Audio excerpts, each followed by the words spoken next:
لیکن ایک عرصے سے شاید کسی دباؤ کی وجہ سے بہت سارے لوگوں کو شاید ان کے اس اعزاز کے مطابق جس کے وہ متقاضی تھے ہم ان کو رخصت نہیں کر سکے۔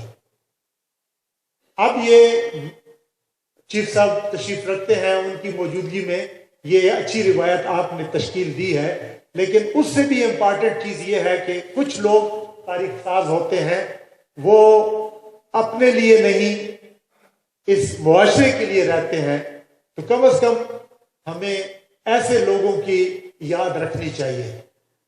شاہ صاحب کی ایک بڑی خصوصیت جو مجھے اس وقت بتانی چاہیے وہ یہ تھی کہ فارسٹ ڈپارٹمنٹ میں بڑا وزڈم ہے، چونکہ یہ لوگ نیچر کے قریب رہتے ہیں تو یہ فطرت کے قریب ہونے کی وجہ سے انتہائی اچھے لوگ ہوتے ہیں، جو روشنی کی بات، انصاف کی بات، خوبصورتی کی بات کر بھی سکتے ہیں اور اس کو اپریشیٹ بھی کرتے ہیں۔ لیکن فارسٹ کی سروس کے باوجود جو شاہ صاحب نے جو مشعل راہ چھوڑی ہے وہ میرے خیال میں ہمیں یاد رکھنی چاہیے۔ فارسٹ ڈپارٹمنٹ میں جو کوتاہی ہے وہ یہ ہے کہ بہت اچھی باتیں جو تھیں، جو بڑا اچھا تجربہ تھا، وہ لوگ سینہ بسینہ ایک دوسرے کو منتقل کرتے تھے، لیکن کسی نے لکھا بہت کم ہے۔ شاہ صاحب نے ٹریننگز کے ذریعے، ٹریننگ مینولز کے ذریعے بہت ساری چیزیں جو ہیں وہ لکھ کے چھوڑی ہیں، بہت سارے لوگوں کو ٹریننگ میں سینہ بسینہ اپنا جو علم تھا اور جو ایکسپیرینس تھا، جو تجربہ تھا وہ منتقل کیا۔ میرے خیال میں اب ہم سب لوگوں کی یہ ایک اور ایفرٹ ہونی چاہیے کہ اسی ریفرنس کے حوالے سے ہمیں ایک چھوٹا سا ایک بک کمپائل کرنی چاہیے، اور جس میں آج کی جو باتیں ہوں ان کو بھی اس میں احاطہ کیا جائے، لیکن ساتھ ہی جو ان کی جو پریزنٹیشن تھی ان سب چیزوں کو بڑے اختصار کے ساتھ، اور یہ میرے خیال میں ہمارا ایک بڑا حقیر سا نذرانہ ہوگا ایک بڑی شخصیت کے لیے۔ وہ علامہ اقبال کا ایک شعر ہے، اقبال بھی اقبال سے آگاہ نہیں، واللہ نہیں کچھ اس میں تمسخر نہیں، لیکن یہ جو بڑے لوگ ہوتے ہیں یہ اپنے آپ سے آگاہ ہوتے ہیں۔ علامہ اقبال بھی اپنے آپ سے آگاہ تھے، یہ ان کی ہیوملٹی تھی کہ انہوں نے اپنے علم کا اظہار نہیں کیا۔ علامہ اقبال وہ شخصیت تھے جنہوں نے بی اے کی ڈگری کے لیے اپنا مقالہ لکھا اور اس کو میونخ یونیورسٹی نے پی ایچ ڈی کے مقالے کے طور پہ ایکسیپٹ کیا اور ان کو پی ایچ ڈی کی ڈگری دی گئی۔ فارسٹ ڈپارٹمنٹ میں جی ایم کھٹک کے بعد اگر کسی آدمی سے پریکٹیکلی میں متاثر ہوا ہوں تو وہ حنیف شاہ صاحب تھے۔ کتابی علم کے ساتھ ساتھ جو پریکٹیکل جو باتیں تھیں وہ میرے خیال میں شاہ صاحب سے زیادہ نہ کوئی جانتا تھا، اور اگر کوئی جانتا تھا تو شاید وہ اتنا مخلص نہیں تھا کہ وہ ان کو دوسری نسل تک منتقل کرتا ہو۔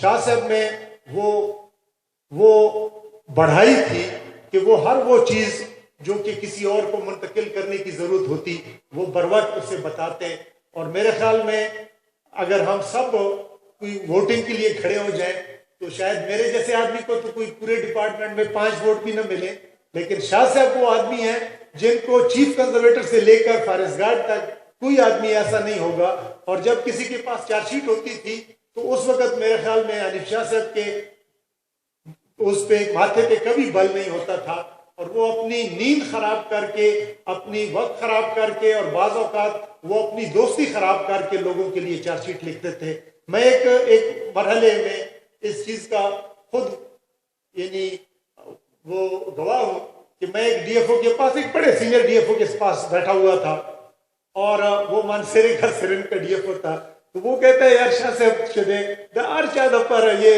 وہ جواب لکھتے ہیں، اور ہم کسی کو چارج شیٹ کرتے ہیں اور ایسا جواب وہ لکھ کر لے آتے ہیں کہ پھر ہم اس کے خلاف کوئی ایکشن بھی نہیں لے سکتے۔ اور یہ میرے خیال میں مجھے بتا دینا چاہیے، یہ پیر سعد الدین شاہ تھے، جو کہ خود بھی ان کے کلاس فیلو تھے، ان کے مداح تھے، لیکن یہ ہے کہ وہ ایڈمنسٹریٹو ان کے لیے مطلب وہ ان کی وہ ہوگی. تو یہ ہے کہ شاہ صاحب وہ شخص تھے کہ جو فارسٹ گارڈ سے لے کر میرے خیال میں سیکٹری تک اور شاید اس سے اوپر تک ہر آدمی کے لیے ایک جیسے تھے، ایک جیسے مخلص تھے، ایک جیسے مہربان تھے.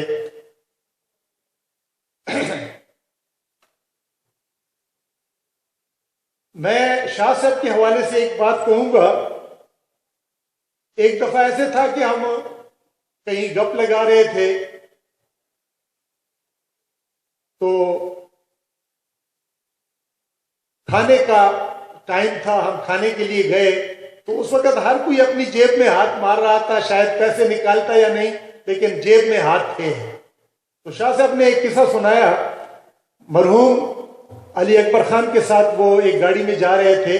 اگر آپ کو یاد ہو، یہ ہزارہ فارسی کا دفتر ہوا کرتا تھا، اور اس وقت ایک جو سینئر صاحب ہیں ان کو اندازہ ہوگا، ان کے پاس ایک جیپ ہوتی تھی CJ7 اس میں.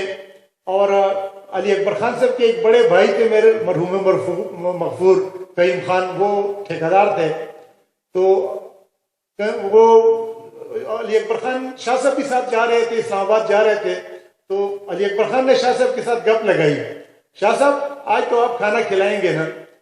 تو انہوں نے کہا جی کھلا دوں گا. تو انہوں نے کہا نہیں، جب DFO اور رینج افسر اکٹھے جاتے ہیں تو وہ وقت تھا کہ شاہ صاحب رینج افسر تھے اور علی اکبر خان صاحب DFO تھے، تو رینج افسر کھانا کھلاتا ہے. تو وہ مسکرائے. تو انہوں نے کہا نہیں جی پھر ایسے میں تو میں نہیں کھلاتا، کیونکہ جب ٹھیکیدار ساتھ ہو تو پھر رینج افسر نہیں کھلاتا، پھر ٹھیکیدار ہی کھلاتا ہے. تو آج ٹھیکیدار ساتھ ہے.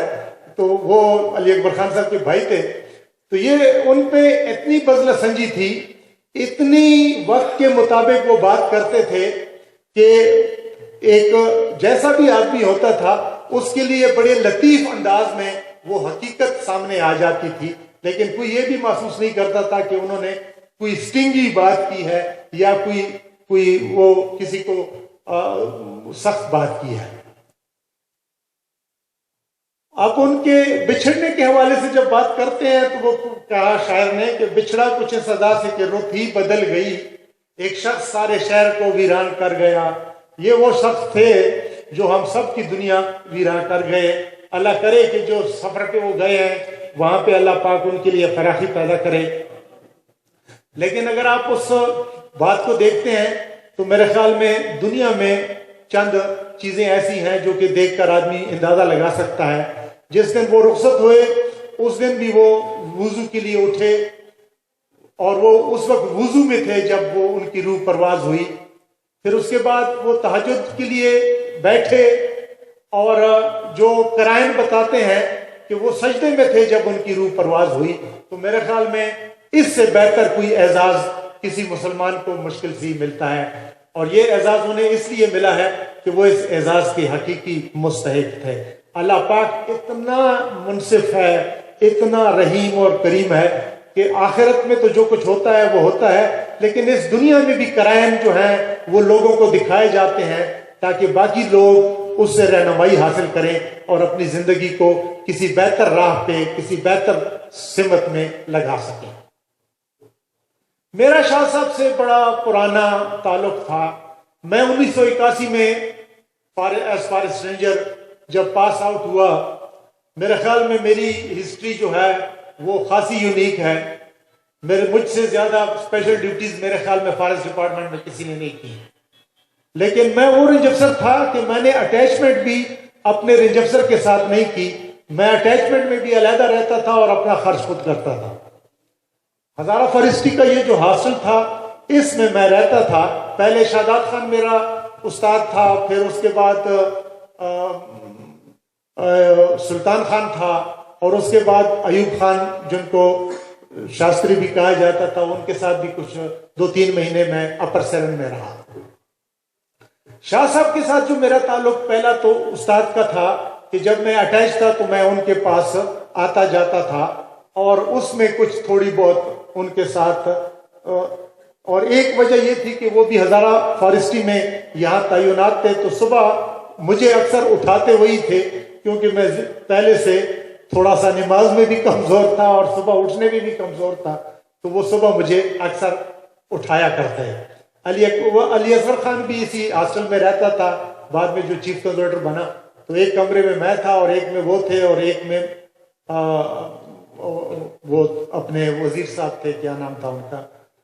دوسرا ان کے ساتھ میرا جو تعلق بنا کہ میں بٹاگرام میں رینج افسر بن گیا، اور میرے خیال میں تاریخ ہے کہ 4 دنوں کی غراضی پہ مجھے کسی افسر نے چارج شیٹ کر دیا. اور اس کی جب انکوائری شروع ہوئی تو میں تو لکھانے سے عاری تھا، تو شاہ صاحب کی پہلی خدمات میں نے وہاں اس وقت حاصل کی. اور جس لطیف پیرائے میں انہوں نے مجھے اس سارے مسئلے کا پہ سمجھایا اور اس کو سلجھانے کے لیے جس طرح انہوں نے کوشش کی، اور آخر کار اللہ پاک نے، وہ میری واحد چارج شیٹ تھی، وہ واحد ایکسپلینیشن تھی ساری زندگی میں. لیکن مجھے افسوس ہے کہ وہ بھی 4 دن کی غراضی کی تھی، اور وہ 4 دن بھی ایسے کہ اس افسر کے ساتھ پہلے بات کی گئی، اس نے وہ ایکسیپٹ کیا، چھٹی کی درخواست میں نے دی، اور میرے جانے کے بعد اس نے پھر اس چھٹی کو ریجیکٹ کر دیا. اب بھی میرا دوست ہے، جب ہم ملتے ہیں تو مجھے وہ کبھی کبھی وہ بات یاد آتی ہے، اور اب بھی وہ جو تلخ یادیں ہیں وہ کبھی کبھی مجھے دوسرا رخ دکھاتی ہیں کہ ایک طرف شاہ صاحب تھے اور ایک طرف وہ دوست تھے، دونوں میں کیا فرق تھا، اور دونوں کی مجھے کیا یادداشتیں ہیں. تیسرا میری یادداشت ان کے ساتھ تب تھی کہ جب ہم دونوں کلیگ بنے، اور ایک ہی دفتر میں ایک کرسی پہ بیٹھتا تھا اور اسی کمرے میں وہ دوسری کرسی پہ بیٹھتے تھے. اور یہ وہ دن تھے جب ہم فارسی سیکٹر پروجیکٹ میں تھے، وہ ٹریننگ کے انچارج تھے اور میں پلاننگ اینڈ مانیٹرنگ کا انچارج تھا. اور یہ وہ وقت تھا کہ جب مجھے ان سے بہت کچھ سیکھنے کا ملا. لیکن اس سے بھی بات جو چوتھا اور آخری مرحلہ تھا وہ ہم دونوں کی دوستی کا معراج تھا، اور وہ تھا کہ جب وہ پالس کنزرویشن پروجیکٹ میں لگے تو انہوں نے مجھے ایک کنسلٹنسی دی. تو وہ میرے کلائنٹ تھے اور میں سروس پرووائڈر تھا، لیکن وہ جو تعلق تھا وہ اسی طرح مہربانی کا تھا جیسے اس سے پہلے تھا. اس کے بعد چند کنسلٹنسیز میں اور وہ اکٹھے ایسوسیٹ رہے، چند ٹریننگ ہم نے اکٹھی کنڈکٹ کی. وہ میری زندگی کی حسین یادیں ہیں. کبھی جب تسلی سے موقع ہوگا، آج کی فرصت وہ نہیں ہے کہ میں ان چیزوں کو چھیڑوں. لیکن ان سب سے جو بات سامنے آئی وہ یہ ہے کہ یہ ایک عظیم شخص تھے جن میں بلا کا حوصلہ تھا، بہت ملائمت تھی، سنجیدگی تھی. کبھی میں نے ان کو غصے میں نہیں دیکھا، اور جب بھی میں آپ ان کو یاد کرتا ہوں تو ایک مسکراتا ہوا چہرہ میرے سامنے آتا ہے، جو تکلیف کے وقت بھی مسکراتا ہوتا تھا. ایسا چہرہ بہت کم آپ نے دیکھا ہوگا. ہم سب کبھی کبھی مسکراتے ہیں، لیکن جب تھوڑی سی تکلیف آتی ہے تو پھر ہم اپنا سارا وہ جو عقل اور شعور ہے اس کو کھو دیتے ہیں. لیکن اس شخص نے کبھی اس اپنی جو بزرگی کا اور عظمت کا جو شخصانہ تھا اس کو کبھی جانے نہیں دیا. ڈیوٹی کے دوران میں نے ان کو دیکھا کہ انتہائی ٹائم کے پابند اور اپنے کام کے بہت آخری حد تک محنت کرنے والے تھے. اور یہ صرف یہ نہیں تھا کہ وہ ٹیریٹوریل پہ رہے. ان کو میں نے سیکشن آفیسر دیکھا، ان کو میں نے اپنا کلیگ کے طور پہ دیکھا، ان کو میں نے سوشل فارسٹری میں دیکھا. اور یہ وہ وقت تھا کہ جب فارسٹ ڈپارٹمنٹ میں لوگوں کی انوالومنٹ، لوگوں کے حقوق کی بات کرنا انتہائی مشکل تھا. لیکن شاہ صاحب نہ صرف وہ مردم شناس تھے جو اس وقت سے 20-25 سال آگے دیکھ رہے تھے کہ یہ فارسٹ کی مینجمنٹ جو ہے یہ لوگوں کے تعاون کے بغیر نہ ہو سکتی ہے، نہ ہو سکے گی. تو یہ اس کے لیے جو انہوں نے کام کیا وہ اپنی جگہ مثالی تھا. جو ان میں ہیوملٹی تھی کبھی میں نے نہیں دیکھا. وہ جب بھی آپ کے ساتھ بیٹھتے تو احساس ایسے ہوتا جیسے آپ کے دوست ہیں اور آپ سے کم علم رکھتے ہیں اور آپ سے سیکھ رہے ہیں، جبکہ وہ اسی کنورسیشن میں آپ کو سکھا رہے ہوتے تھے، اور یہ خوبی میں نے بہت کم لوگوں میں دیکھی ہے۔ ساتھ ہی انتہا کی خودداری ان میں تھی، کبھی آپ یہ محسوس نہیں کرتے، وہ اپنے بھی ڈگنیٹی کا بڑا خیال رکھتے لیکن آپ کی ڈگنیٹی کا بھی بڑا خیال رکھتے، اور یہ ایک یونیک صفت تھی جو کہ ان میں بدرجہ اتم تھی۔ انتہا کے مہمان نواز تھے۔ دفتر میں کبھی اگر کھانا منگانا ہوتا تو وہ کہتے کہ بڑا منگائے گا، کہیں گھر میں جاتے تو وہ کہتے کہ میں تو میزبان ہوں، کبھی آپ کے پاس آتے تو کہتے جی میں تو بچوں کے لیے لایا ہوں، میں تو وہ شفقت کی وجہ سے ہے، لیکن میں نے کوشش کی لیکن کبھی میں ان پہ سبقت نہیں لے جا سکا، اور اس کے لیے مجھے آج بھی ندامت ہے۔ وہ ایک تاریخ ساز شخص تھے، اور میرا اب دل کرتا ہے کہ فارس کی ہسٹری پہ ایک چھوٹا سا نوٹ لکھوں۔ وہ بہت ساری چیزیں جو کہ قرض ہے میرے اوپر اور جو میں نے ان سے سیکھی تھی۔ 1880 میں 1882 میں جب فارسٹ ڈپارٹمنٹ پہلے بنایا گیا تو پورا ہزارہ ایک رینج تھی، اور اس وقت جیلم فارسٹ ڈویژن اس کا نام تھا۔ ڈی ایف او پنڈی میں بیٹھتا تھا اور جیلم سے لے کر ہزارے تک ساری اس کی جورسڈکشن تھی۔ 1890 میں پھر یہاں اپنی انڈیپینڈنٹ ڈویژن بنا دی گئی، اور پھر اس کے بعد ایک پروسیس چلتا رہا۔ یہ میں ایک کنسلٹینسی تھی، اس میں ہم ہسٹری پہ کام کر رہے تھے، اور میں اور شاہ صاحب اکٹھا، وہ میرے ایسوسیٹ تھے، تو وہ احمد آباد کے دفتر سے بہت ساری چیزیں ڈھونڈتے۔ ایک چیز جو انہوں نے ڈھونڈی وہ مونرو کے 2 نوٹ تھے۔ مونرو ہم تو گریس ویل کی اور وہ دوسرے کنزرویٹر صاحب بڑے مشہور، کیا نام تھا ان کا، جو گاٹلے کی بہت ذکر کرتے ہیں، لیکن میرے خیال میں جو خدمات ٹروپ کی اور مونرو کی ہیں سلوی کلچر کے لیے وہ کسی کی نہیں ہے۔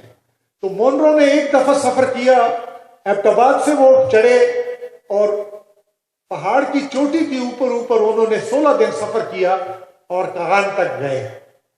تو پہلا نوٹ انہوں نے 1901 میں لکھا، اور پھر 17 سال کے بعد انہوں نے دوسرا سفر کیا، اور میرے خیال میں جو سلوی کلچر پہ اس سے بہتر ان 2 نوٹس کو جب آپ کمپیئر کرتے ہیں تو سلوی کلچر چینجز، کیونکہ اس وقت وہ جو جیلم کیچمنٹ ہے، پہلی جب 1901 کے وہ لکھتے ہیں تو وہ سارا ادھر قائل تھا، اور 1917 میں جب وہ گئے تو پھر وہاں پہ چیڑ آ گئی تھی، اور اس کی وجہ پھر اس نے بتائی کہ وہاں پہ آگ لگی تھی، اور وہ جب وہ جل گئے تو پھر جو پائرک سکسیشن سے جو چیز نکلی وہ چیڑ تھی۔